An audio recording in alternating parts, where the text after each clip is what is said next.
Prezadas e prezados cursistas, olá! Sejam bem-vindos à disciplina de Filosofia da Ciência. Meu nome é Igor Silva Alves e serei o professor formador de vocês ao longo dessa disciplina. O objetivo de nosso curso será apresentar para vocês alguns aspectos de um debate muito importante para as questões de filosofia da ciência ao longo do século XX, entre as concepções de ciência de Karl Popper e Thomas Kuhn. Com isso, a proposta desse curso é, juntamente com esse debate, apresentar algumas questões importantes para a filosofia sobre o que é ciência, o que inclui uma consideração do papel que a ciência possui para nós e como se dá o empreendimento científico. A visão do senso comum sobre a ciência atribui a ela um valor elevado, o que se nota cotidianamente pelos usos que se faz do termo científico. Há uma crença no valor e nos poderes do método científico, e cotidianamente se atribui o adjetivo científico a algo que se quer mostrar como certo, comprovado irrefutavelmente e infalível. É de se notar que também academicamente essa crença nos poderes da ciência é verificada, o que se revela tanto pela proliferação de campos científicos, quanto pelo fato de várias áreas se darem o nome de científica como garantia de sua legitimidade. Essa concepção de ciência tem de ser deixada de lado ao longo dessa disciplina. E a reflexão sobre filosofia da ciência mostra, entre outras coisas, as limitações apresentadas pelos métodos científicos, o fato de que muitas conquistas científicas são motivadas por questões exteriores à ciência, bem como o fato de que as teorias científicas não são definitivamente comprovadas. Ou seja, basicamente o que as reflexões em filosofia da ciência nos mostram é que nossa imagem do senso comum sobre a ciência é equivocada. A crença nos poderes da ciência e o lugar que a ela se atribui tem uma origem e uma história. Ela se nutre de uma noção de ciência marcada pelo experimentalismo e por um procedimento indutivo, ou seja, a ciência é um conhecimento capaz de observar os fatos neles mesmos, sem qualquer preconceito, e a partir disso induzir leis necessárias que explicam os fatos observados. Francis Bacon é o primeiro a elaborar esse método científico. Um método que mostra que a ciência tem de ser composta ao menos de dois aspectos: observação de fatos e teorias, as quais formam uma teia complexa que deve abarcar ao menos dois elementos distintos: as leis experimentais, de um lado, e hipóteses teóricas, de outro. As leis experimentais são verificáveis, averiguáveis e dependentes da experiência. De forma geral, podemos dizer que são elas que mais diretamente regulam os fatos ou derivam deles.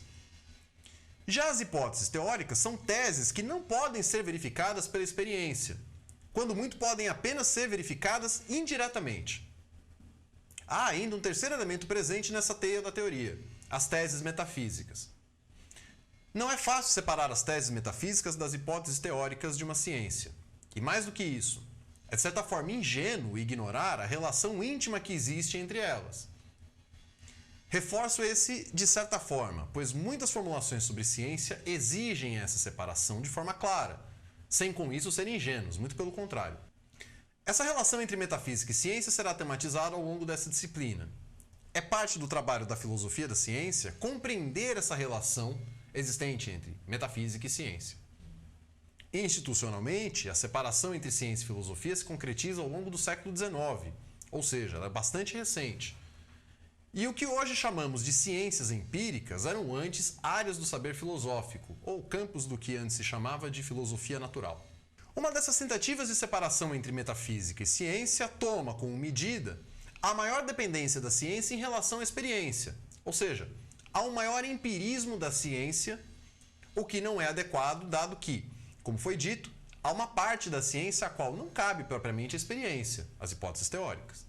Outra tentativa de separação atribui à ciência maior especificidade, enquanto a filosofia seria caracterizada por uma maior generalidade. Distinção essa que separa os registros do particular e do universal. Essa distinção não é tão ingênua quanto parece, mas acaba por separar pouco os dois campos, dado que filosofia e ciência podem tratar tanto do universal quanto do particular. Por mais que essas distinções sejam falhas, fala-se em filosofia de um lado e ciência do outro como dois empreendimentos distintos. E de fato as ciências se autonomizaram da filosofia. Mas ainda assim é preciso reconhecer que há um caminho de mão dupla entre ciência e filosofia. Questões postas por cada uma dessas áreas serão respondidas pela outra, o que significa que a ciência se utilizará de conceitos da filosofia tal como encontramos a filosofia se apropriando de noções e procedimentos da ciência. Dessa relação emergem alguns aspectos importantes, como, por exemplo, a filosofia traz ao debate científico um pluralismo ao mostrar que se pode analisar as teorias científicas de formas diversas. Vejamos mais de perto essa concepção indutivista da ciência. Para tal concepção, é preciso tratar os fatos observados sem elementos anteriores a eles, ou seja, sem determinações anteriores de conhecimentos ou teorias. Assim, a ciência seria composta basicamente de 3 elementos: a observação, um registro fiel dos dados sem afirmações pré-concebidas. Em segundo lugar, proposições da observação, afirmações singulares que são a base do conhecimento e verdades dadas com observação. E em terceiro lugar, afirmações universais, as leis da ciência. A passagem das proposições da observação, singulares, para as proposições universais, que são leis científicas, é dada pela indução. Uma generalização a partir de proposições singulares. As condições para que isso seja realizado incluem a necessidade de grande número de proposições singulares, ou seja, é preciso observar um grande número de fatos, o que levará a um maior número de proposições da observação, garantindo assim a certeza da lei universal induzida. Também é requerido que a necessidade de repetição das observações, ou seja, não basta que uma observação singular isolada ocorra, é preciso assegurar sua regularidade, o que só é possível pela repetição da observação. Também é necessário a ausência de proposições singulares que contradigam a lei universal derivada dessa observação, pois isso tornaria falsa a lei universal induzida pela observação. Se induzo de uma série de observações singulares que todos os corvos são pretos e uma nova observação me leva à proposição isso é um corvo e isso não é preto, o enunciado universal todos os corvos são pretos está refutado. Além disso, há também um papel para a dedução nessa concepção de ciência. Isso porque é preciso também explicar e prever novos fatos, o que será feito pela dedução de casos particulares a partir de leis universais. Para tal concepção, a objetividade da ciência é assegurada porque a observação e raciocínio indutivo são objetivos, e a confiabilidade da ciência advém da confiabilidade das proposições da observação. Essa concepção de ciência passa a receber críticas a partir do século XIX, críticas que os autores que estudaremos ao longo dessa disciplina mantêm. Uma dessas críticas recai sobre o problema da indução. Afinal, o que sustenta a validade da indução? O que garante sua necessidade? A lógica não pode sustentar isso. Afinal, logicamente, o que se tem é que não há necessidade da conclusão de uma indução. Ou seja, é possível haver uma conclusão falsa de uma indução sem que isso contradiga as premissas. Também não pode ser a experiência a assegurar a necessidade da indução. Tentar isso é incorrer em uma recursividade, ou seja, é utilizar a indução para justificar a própria indução. Justificar a indução pela experiência também incorre no problema da vagueza dos termos envolvidos nessa justificativa. Para que a indução seja válida, é preciso um grande número de observações sob ampla variedade de circunstâncias. Porém, como determinar a quantidade adequada de observações? Sob quais circunstâncias? A despeito da aparente ingenuidade do problema, ele indica uma circularidade e problema de fundamento dessa noção indutivista, algo que já havia sido apontado por David Hume. Outro ponto de crítica dessa concepção de ciência diz respeito à determinação teórica da observação. Essa noção experimentalista indutivista de ciência parte do pressuposto de que é possível uma observação que não seja determinada de algum modo pelo observador, o que permitiria um acesso direto ao objeto observado nele mesmo, sem contaminação por qualquer elemento já trazido anteriormente pelo observador. Isso asseguraria que dois observadores em iguais condições, seja do funcionamento do aparelho sensorial, seja de posição espacial, observariam de forma idêntica os mesmos objetos. No entanto, o que se tem é que dois observadores em iguais condições observam coisas distintas. Os indivíduos percebem a partir de suas experiências, suas referências culturais, suas informações anteriores, e utiliza todos esses dados para organizar as observações. Assim, a observação é impregnada pela experiência subjetiva do observador. Isso poderia levar a uma concepção de que o papel da ciência seria justamente afastar essa experiência subjetiva do observador. Por exemplo, com determinações metodológicas. No entanto, quanto mais se aproxima da ciência, mais se nota que ela aumenta essa impregnação teórica da observação. Quando o cientista realiza o experimento, sua concepção teórica determina quais são os eventos a serem observados. Isso é a sua concepção teórica que determina que, ao observar a velocidade de queda de um objeto, ele deve desconsiderar, por exemplo, de que cor as paredes do laboratório são pintadas. Apesar de parecer anedótico, isso é bastante significativo. A teoria determinará quais os dados relevantes ou não a serem observados, restringindo o campo de fenômenos ao qual o cientista dará sua atenção, o que torna possível que alguns fenômenos que a teoria indica ignorar sejam de fato relevantes para o experimento realizado. Além disso, é preciso aprender a observar os dados. Um aluno iniciante em medicina vê apenas borrões em uma radiografia, mas pouco a pouco, ao longo do curso, seu olhar passa a ser guiado por aquilo que ele aprende. Sua experiência com as observações aumenta e ele passa a saber o que ele deve observar na radiografia.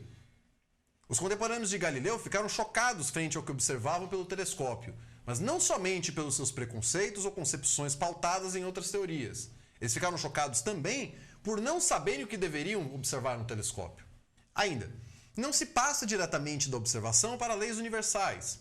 É preciso traduzir a observação em enunciados singulares para, a partir desses enunciados singulares, induzir a lei universal. Mas a tradução do que se observa em enunciados singulares já é uma determinação teórica do que é observado. Essas proposições sempre envolvem uma linguagem e será tão precisa e rigorosa quanto mais precisa e rigorosa for a linguagem. Ou, dito de outra forma, quanto maior for a determinação teórica do que é observado. Isso põe por terra a noção de que os significados dos conceitos são adquiridos a partir da observação. Pelo contrário, é o significado do conceito que determinará de que maneira se dá a observação e o que a observação significará. É com o pano de fundo dessa crítica ao indutivismo que acompanharemos as formulações de Popper e Kuhn. Isso significa compreender uma maneira de pensar a ciência que assuma essas críticas. Na primeira metade do nosso curso, acompanharemos as formulações sobre ciência de Karl Popper.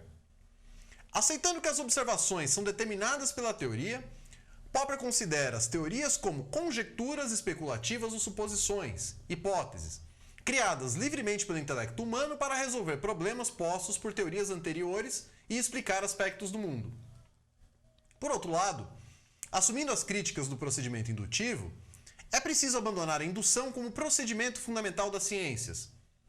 As hipóteses ou teorias devem ser exaustivamente testadas e experimentadas, e serão tomadas como válidas as teorias que resistirem às observações realizadas nos testes.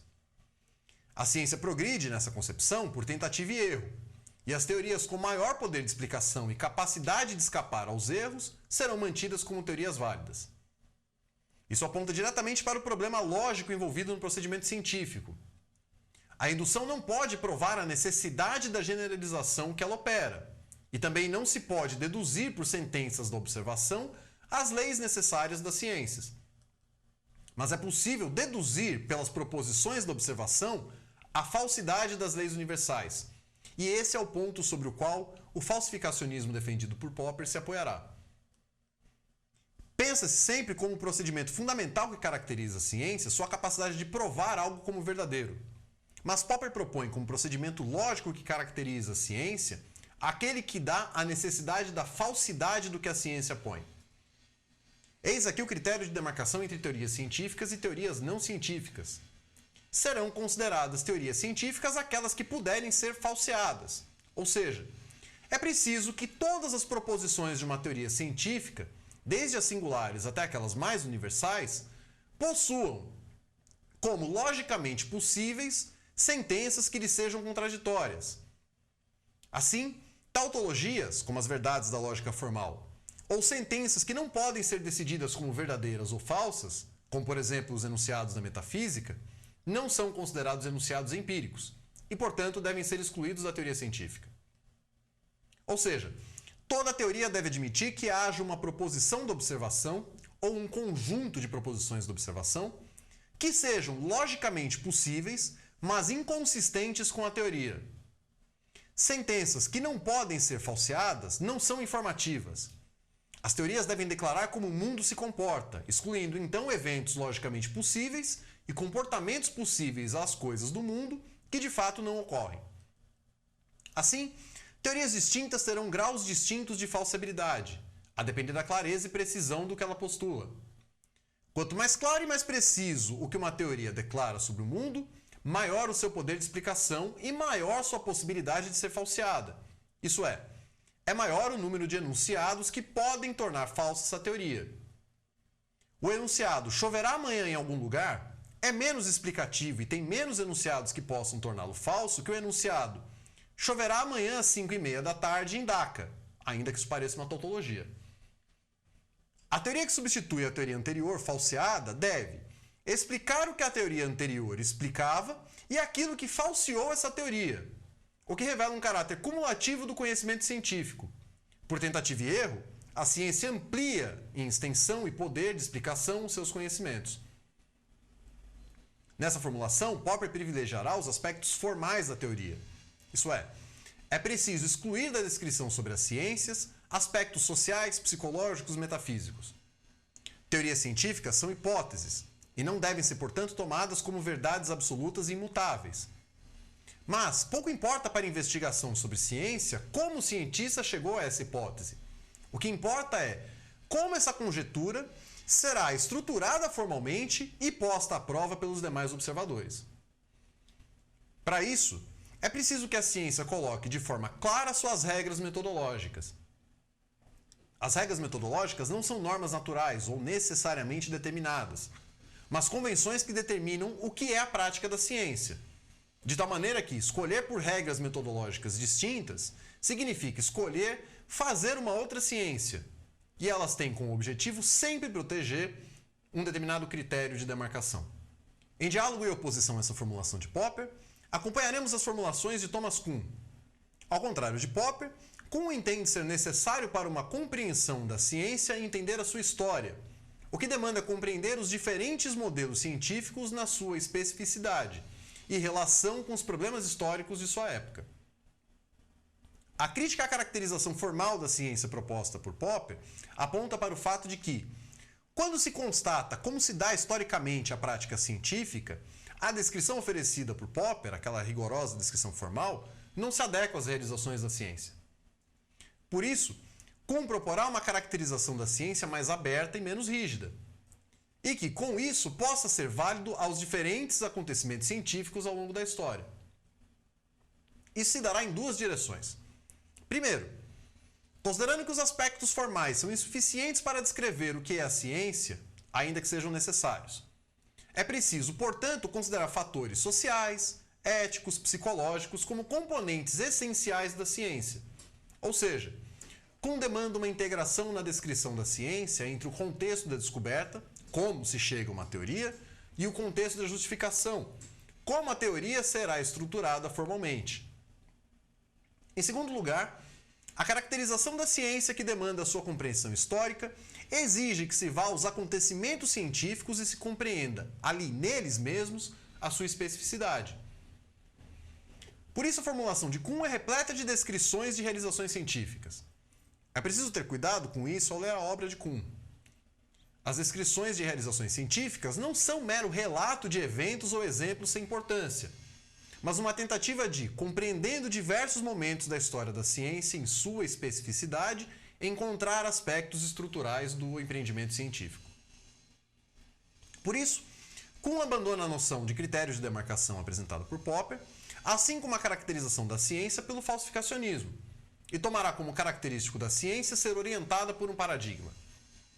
O paradigma não é um conjunto de conhecimentos indubitáveis sobre os quais o conhecimento científico será levantado, mas um modelo de solução de problemas para uma determinada ciência. E como modelo, ele não precisa nem deve ser apresentado como algo fechado e acabado. Tampouco deve dar respostas prontas para determinados problemas centrais, mas deve ser um modelo que promete responder a questões relevantes para determinada ciência.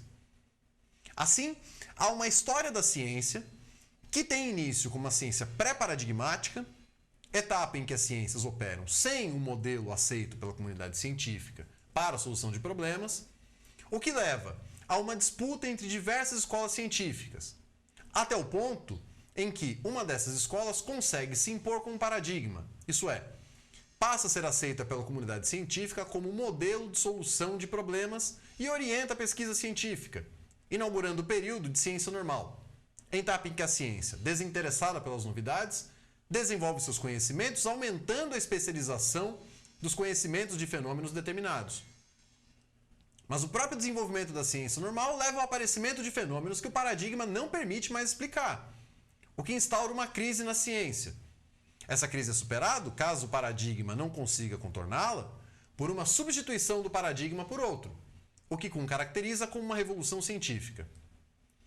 Uma vez que o paradigma deve orientar a prática científica em todos os níveis, a mudança de um paradigma a outro é uma completa reestruturação da ciência.